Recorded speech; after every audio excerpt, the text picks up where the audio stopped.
think if ever there was a time for liberals to speak out, it's now.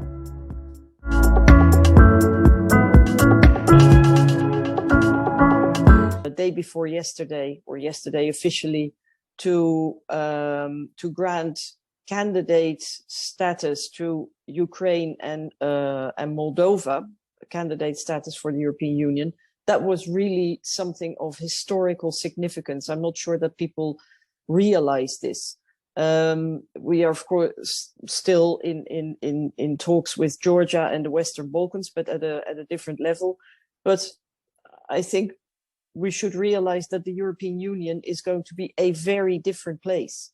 That's a really important point that you mentioned, and as a member of the European Parliament, can you enlighten us about that process? Was that a straightforward process to get Ukraine and Moldova into the European family, a liberal family, or was there a lot of struggles that had to overcome to get there? There were struggles. Of course, there were struggles, because it is a very big decision. But I think the struggles, as you say, mainly have to do with domestic policies of the European government leaders. And this is also a problem with the Western Balkans. There are 6 countries, small countries, who for many, many, many years have been in the waiting room, in the antechambre, and they feel treated unfairly, and they're actually right. They are not being treated fairly, and I think the European Union would be well advised to have a strategy for the accession of not just Ukraine, Moldova, but also Georgia and the 6 countries in the Western Balkans, because it's not just in their interest, it's in our interest.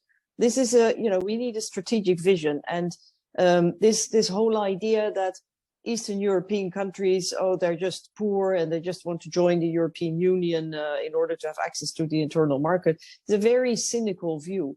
If you look at the previous waves of enlargement with Southern Europe and Eastern Europe, first of all, it's been a resounding success, because countries that were indeed a lot less developed and more poor, but most of all countries that were not democracies, we have forgotten, but of today's 27 EU member states, until very recently, 14 were dictatorships.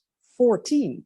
It wasn't just the communist countries, it was also Greece, Portugal, and Spain. They were military dictatorships. Let's not forget that. And that was, during my adult life.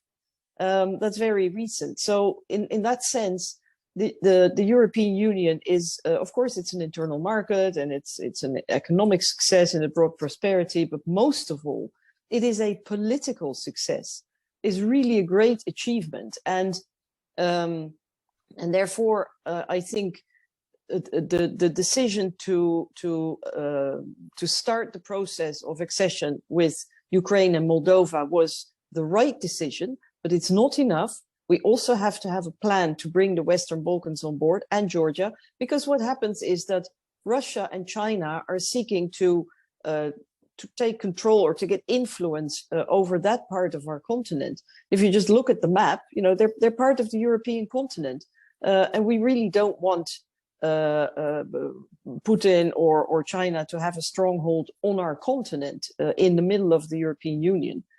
And I suppose it's too early to start a discussion about maybe return, or maybe one day Switzerland and Norway finally taking the decision to join the European Union, because you have to realize Switzerland and Norway are to a very large extent integrated in the European Union. They're part of the internal market and Schengen, paying into the budget, but they've got no say.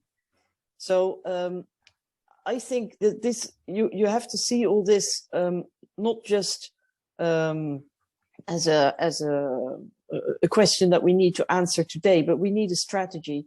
What do we want the European Union, and what do we want this continent to look like 10 years, 20 years, 30 years from now? And Russia, no matter what happens, Russia will always be our neighbor. We're neighbors on this planet, so one way or another we'll have a relationship with them. and there will one day be an end to this war. And then you'll have to sit down and negotiate a new relationship. And I think the European Union should understand that it will have that it should negotiate from a position of strength. And that is why it's so important that we give a very clear signal to the countries I mentioned, that they will one day be member of the European Union, and that we're going to, I don't know, adopt a roadmap or a strategy for bringing them in the best possible way.